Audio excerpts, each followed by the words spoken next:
உங்கள் வசந்த் தொலைக்காட்சியில் வடக்கு வாசல் வீட்டுக்கு பணம் வர வேண்டும் என்றால், சந்தோஷமாக வாழ வேண்டும் என்றால், வடகிழக்கில் சம்பு இருக்க வேண்டும், போரிங் இருக்கலாம். தென்கிழக்கில் சமையல் அறை இருக்க வேண்டும். நீங்கள் தென்மேற்கில் படுக்க வேண்டும். வீட்டின் வண்ணம் சிவப்பு, டார்க் ப்ளூ இருக்கக்கூடாது. லைட் ப்ளூ இருக்கலாம், ஆஃப் ஒயிட் இருக்கலாம், ஒயிட் இருக்கலாம். இந்த மாதிரி இருந்தால் நீங்கள் எல்லோரும் சந்தோஷமாகவும் சுகமாகவும் வாழ்வீர்கள். வளம் தரும் வாஸ்து துல்லியமாக கணித்து கூறுகிறார் பிரபல ஜோதிடரும் வாஸ்து நிபுணருமான மகேஷ் வர்மா.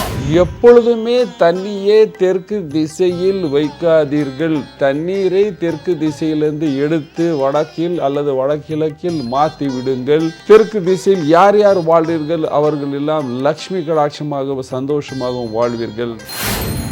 வளம் தரும் வாஸ்து வரும் வியாழக்கிழமை காலை 7:30 மணிக்கு காணத் தவறாதீர்கள்.